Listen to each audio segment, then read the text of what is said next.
संयोजन और वियोजन अभिक्रिया। और मैंने इसके पहले बताया था कि वियोजन अभिक्रिया के प्रकार पढ़ेंगे। तो वियोजन अभिक्रिया के प्रकार क्या क्या होते हैं वो देखते हैं। एक होता है ऊष्मीय वियोजन या अपघटन। ऊष्मीय वियोजन मतलब होता है कि ऐसी अभिक्रिया जिसमें एक पदार्थ को ऊष्मा देकर उसे अन्य उत्पादों में या अन्य पदार्थों में तोड़ा जाता है, उसे कहते हैं ऊष्मीय वियोजन। ठीक है। विद्युत वियोजन क्या है? तो ऐसी रासायनिक अभिक्रिया या वे पदार्थ जिनको विद्युत यानी धारा प्रवाह करके उनको अन्य पदार्थों में तोड़ा जाता है, उनको क्या कहते हैं? विद्युत वियोजन। प्रकाशीय वियोजन, प्रकाशीय वियोजन है कि प्रकाश द्वारा प्रकाश दिया जाए और उसको क्या है अन्य पदार्थों में तोड़ा जाए, तो वो क्या होगा? प्रकाशीय वियोजन। तो पहले नंबर पढ़ेंगे ऊष्मीय वियोजन क्या है। अब देखिए, तो मैं आपको हर बार बता रहा हूँ कि आपको पहले नंबर हेडिंग डालना, जो आपसे पूछा जा रहा है उसकी हेडिंग डालिए, फिर आपको लिखना है, लेकिन हेडिंग जो है काले पेन से डालिए। ऊष्मीय वियोजन या इसी को वियोजन का दूसरा नाम है अपघटन। तो भी रासायनिक अभिक्रिया, आपको परिभाषा लिखवा रहा हूँ, आपको कोई भी यूट्यूब में परिभाषा नहीं लिखवाता। वे रासायनिक अभिक्रियाएं जिसमें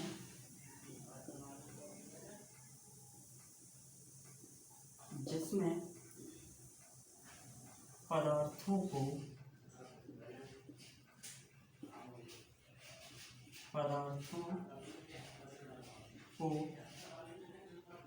ऊष्मा देकर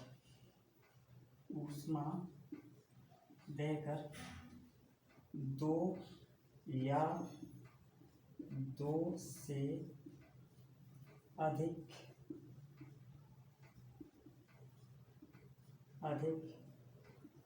उत्पादों में तोड़ा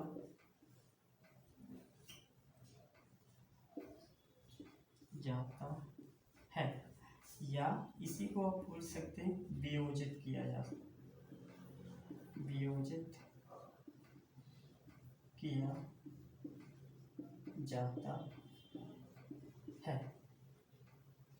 उन्हें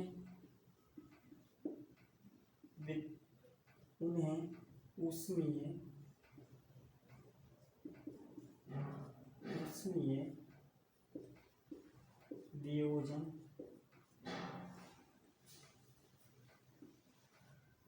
कहा जाता है। वे रासायनिक अभिक्रियाएं जिसमें पदार्थों को ऊष्मा देकर दो या दो से अधिक उत्पादों में तोड़ा जाता है या वियोजित किया जाता है, उन्हें ऊष्मीय वियोजन कहा जाता है।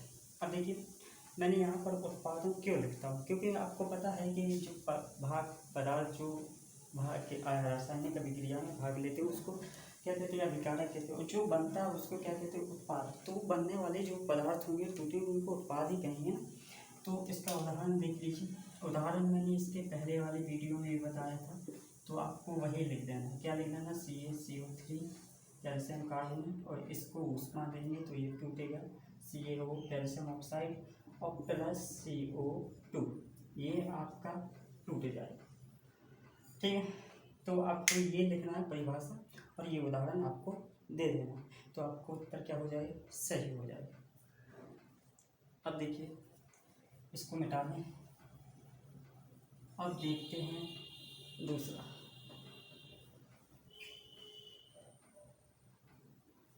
अब देखते हैं विद्युत वियोजन। विद्युत वियोजन देखें, विद्युत वियोजन मैंने आपको बताया है विद्युत धारा प्रवाहित करके, या इसको बोलते हैं अपघटन। तो आपको इस तरीके से हेडिंग डालनी है। जब हेडिंग डालेंगे तभी आपको नंबर मिलेगा। तो यहाँ पर ये लिखा, तो यहाँ से लिखना है कि वे रासायनिक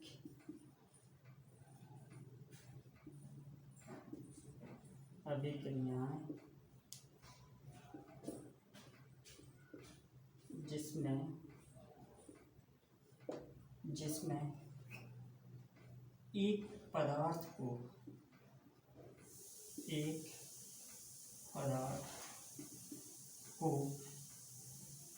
विद्युत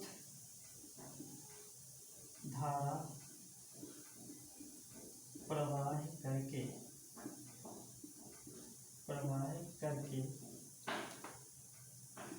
दो या दो से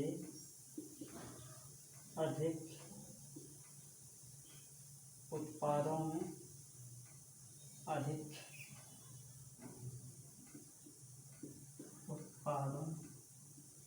में वियोजित किया जाता है या तोड़ा जाता है। ऐसी अभिक्रिया को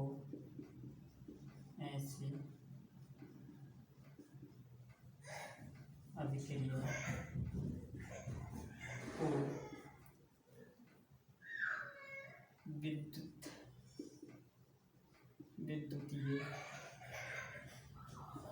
वियोजन कहा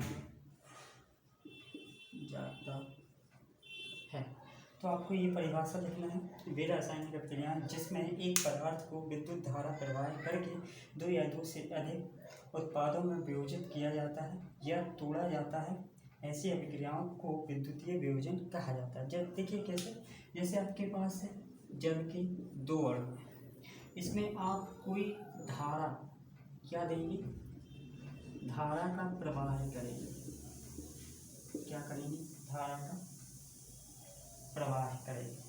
तो ये किस में टूट जाएगी, ये टूटेगी आपकी 2H2 हाइड्रोजन के दो अणु और प्लस O2 ऑक्सीजन। तो ये आपका क्या होगा, इस तरीके से टूट जाएगी। ठीक, अब पढ़ेंगे प्रकाशीय वियोजन। प्रकाशीय वियोजन यानी प्रकाश द्वारा, वे पदार्थ जो प्रकाश द्वारा वियोजित होते हैं उनको क्या कहते हैं, प्रकाशीय वियोजन। और ऐसी ही अभिक्रियाओं को क्या कहते हैं, प्रकाशीय वियोजन अभिक्रियाएं। अब देखिए प्रकाशीय, तीसरी हेडिंग आपको डालना है प्रकाशीय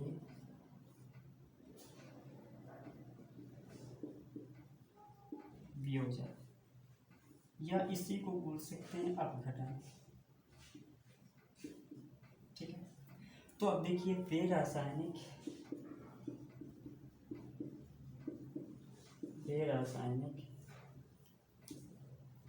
अभिक्रियाएं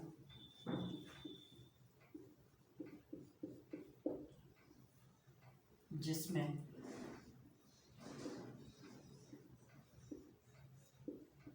एक पदार्थ को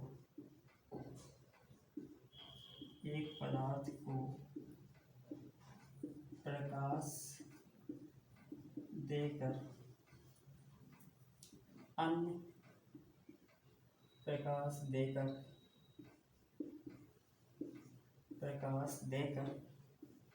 दो या दो से अधिक उत्पादों में वियोजित किया जाता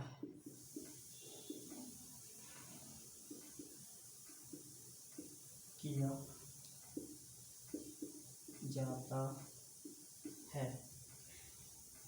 तो ऐसी अभिक्रिया को प्रकाशीय वियोजन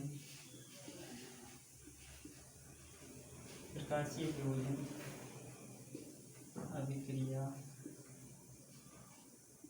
कहा जाता है। तो अब देखिए ये आपकी परिभाषा होगी और आपको उदाहरण लिखना है। जैसे क्या है, 2 सिल्वर AgBr, सिल्वर ब्रोमाइड। ये आपको दिया तो ये किस में टूटेगा, प्रकाश देंगे इसको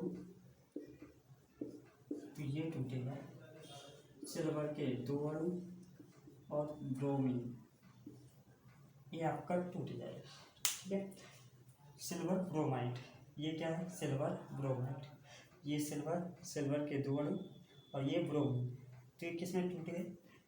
तो आपका इस प्रकार से हो गया वियोजन अभिक्रिया के प्रकार। आपको इसी तरीके से लिखना है बोर्ड की कॉपियों में, तभी आपको पूरा नंबर मिलेगा। फिर आप नहीं कहिएगा कि मेरे को नंबर नहीं मिले, आप पूरा लिख के आएंगे, ऐसा नहीं आपको याद है सब कुछ लिख के। यदि आप ऐसे हेडिंग नहीं डालेंगे, इस तरीके से नहीं लिखेंगे तो आपको नंबर नहीं मिलेगा। और आपको जो ये हेडिंग है आपको काले पेन से लिखनी है कॉपियों में, और नीचे स्केल की सहायता से लाइन खींचना है, तभी आपको क्या मिलेंगे, अच्छे नंबर मिलेंगे, काफ़ी नंबर। और ऐसा राइटिंग का तो विशेष ध्यान रखना। तो आज के लिए इतना ही। अब इसके आगे 2 प्रकार और पढ़ेंगे, विस्थापन और द्विविस्थापन अभिक्रिया पढ़ेंगे। ठीक है, तो आज के लिए इतना ही। लाइक करें, शेयर करें।